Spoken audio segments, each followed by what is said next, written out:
Bible, we see music. We see worshipers in the Old Testament.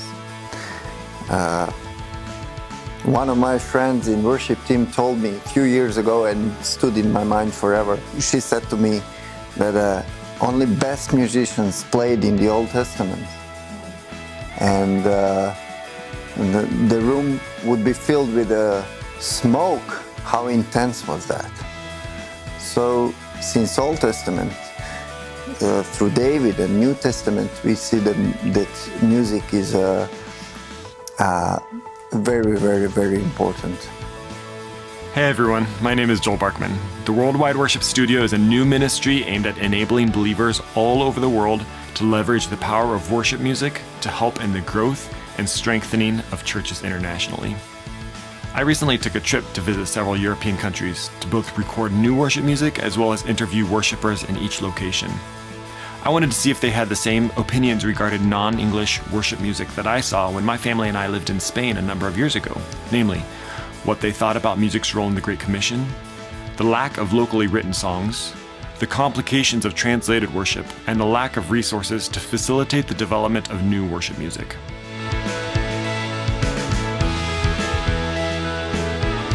Music plays a very vital role in terms of planning a church, in terms of a church growing, in terms of a church maturing as well. It gives space to really put Jesus at the center and like align our hearts with him, like fix our gaze on him. Music can unite everybody at the same time, at the same beat, at the same measurement. Everybody sings the same, and that's kind of a unity. There's like a very special moment which only music can create. Because music can also tell a story as well, and if it's telling a story not just in the language but from the local language perspective or local cultural perspective, that can be powerful and impactful in someone's life.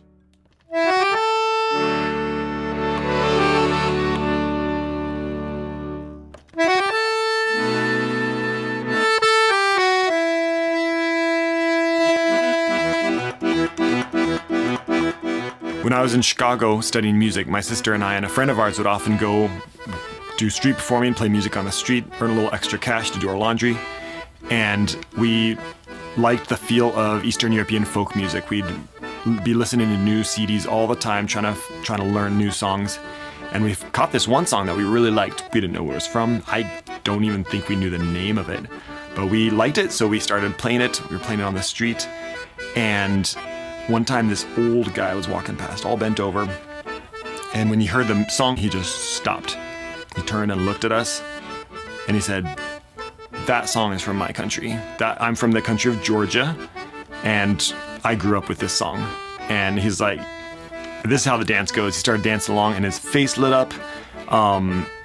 It was just a huge message to me about the importance of music. You speak someone's musical language, you can bridge huge gaps that otherwise would prevent you from getting to know them.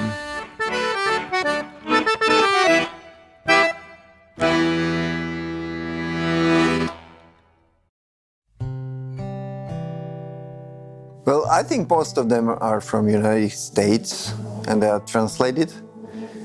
In last few years, maybe more of domestic songs are put in worship. I think that's good, but most of them is still translated from United States. I would say maybe a 60-40, 60 English, 40 Romanian, or 70 English, 30 Romanian. There are times when it's all been translated. I mean, many times in churches, what is sung is translated music from the West, from English in particular. And there are many times when that just doesn't help connect people as well. Yeah, I was once trying to plan a worship set, and then I was like, okay, I'm trying to only search for German songs. And that was quite hard to get songs which fit, and only German songs, but at the end I made it, but it took a long time to get all of the songs, and then at the end, the experience of doing worship was very, very nice because they were participating. Like, it was loud in the room. It was very nice, and even now, half a year later, they sometimes come to me and say, well, I still remember that one session. That was a very nice session. Like, and I'm like, oh wow, maybe it's because of the language of the heart. One of the reasons that locally written worship music is so important is that it really shows that Jesus is for everyone. If we go into a people group and say Christianity isn't a Western culture, it's not a Western religion that we're exporting, but then all the songs we sing, all the songs we introduce and teach them are translated from English, it really sends a contrasting message. How much more powerful would that be if we could help them develop worship in their own style, in their own language that sounds like the songs they're already singing using the instruments that they're already used to.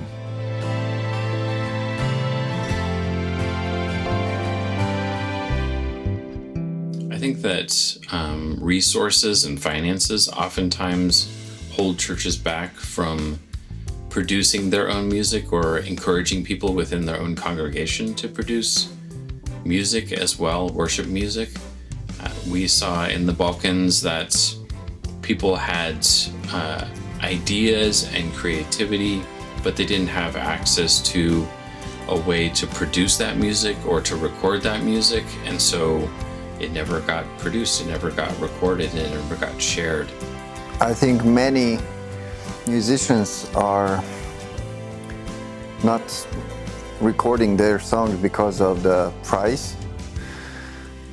Maybe they don't have other resources like studio, like good instruments or something.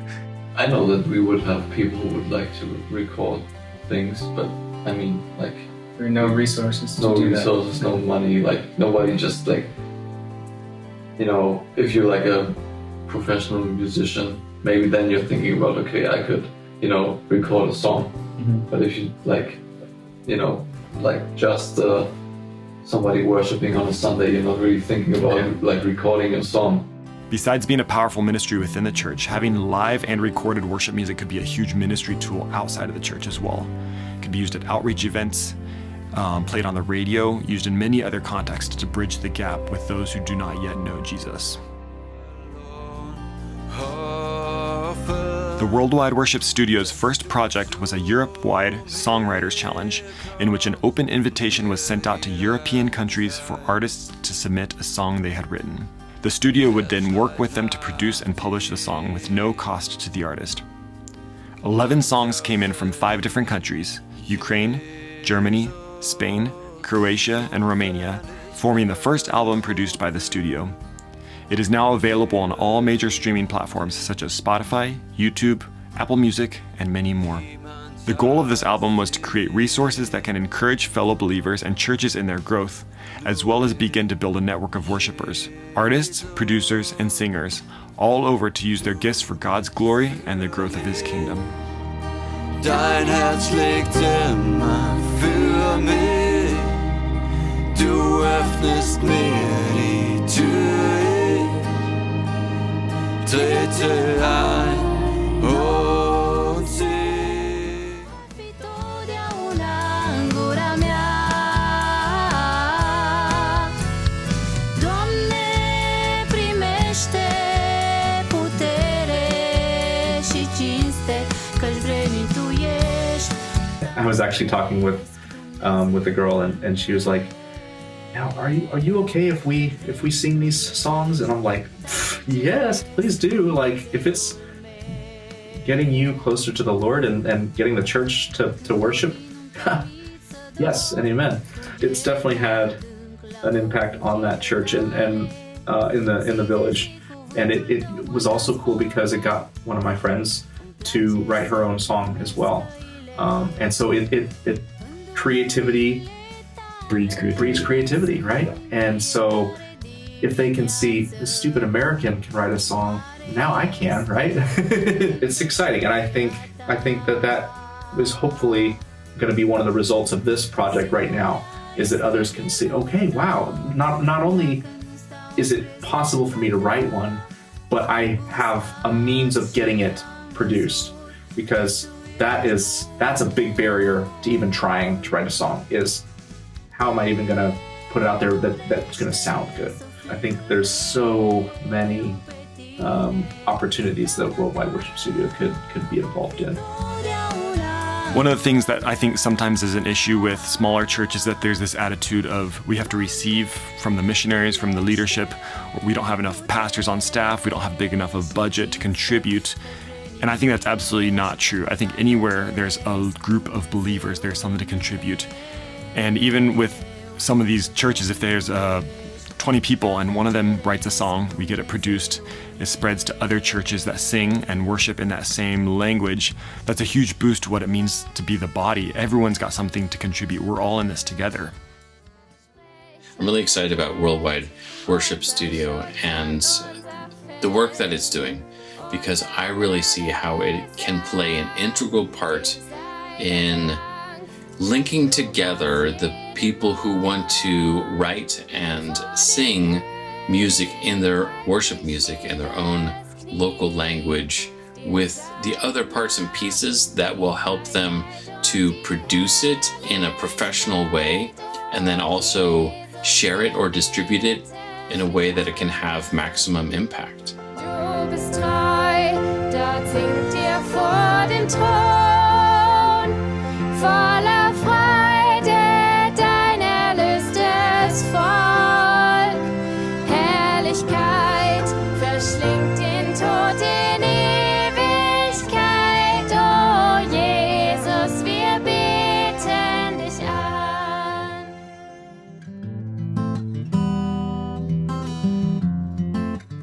There's two different kind of approaches that a ministry like this could take. Number one would be that the artist sends in a song, probably just with their voice and one instrument on it or something like that.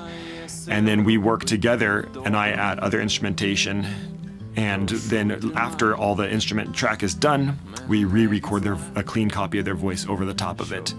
A lot of the first album was recorded this way, and I do most of the instrumentals here in the studio. It works well. The only issue is that it introduces a lot of my ideas and my feel into the song. And in some cases that might not be so ideal, especially when working with cultures that haven't been so influenced by Western music. Approach number two is when I would go to their location with some recording equipment and record them in their ambience with their instruments, and that could preserve a lot better the way they intended the music to sound. I think both of these approaches have a lot of merit, and even a combination of the two could be useful. Тримай, тримай, благаю ти, Господь, мене тримай. This ministry doesn't have to be all about new songs. There's a lot of churches that are singing songs that, in some cases for years already, that there's no high quality recording. This was the case for one of the songs that came in from Croatia, in which it was a song they performed back in 2016, but has never been recorded. Having high quality recordings of these songs can help distribute this music among more churches that worship in this language.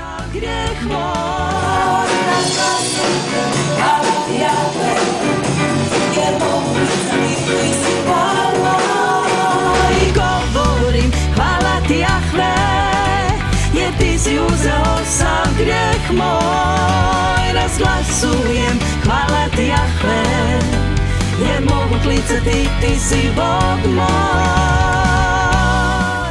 I think it's a very good idea. Thank you for doing that.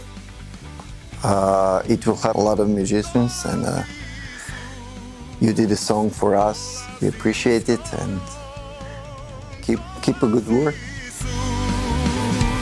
Dolazi uskoro.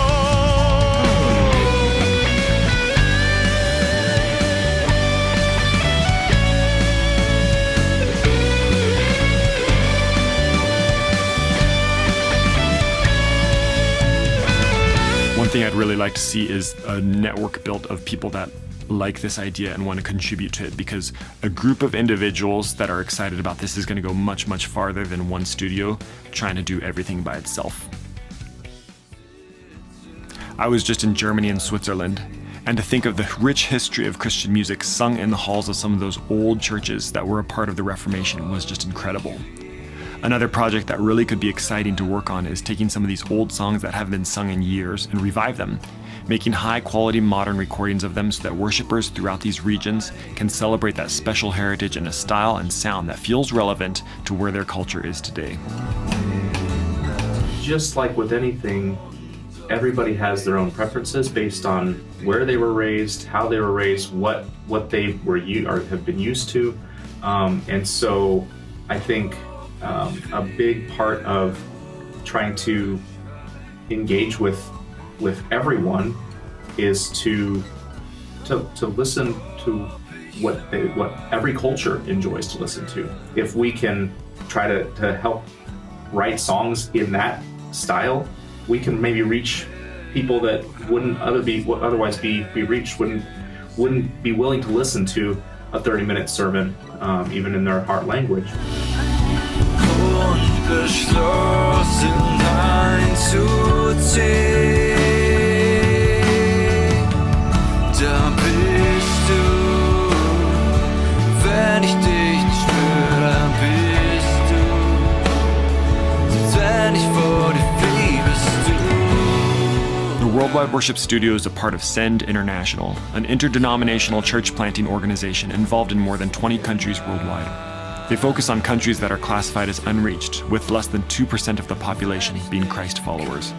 Find out more of the ministries they offer at www.send.org.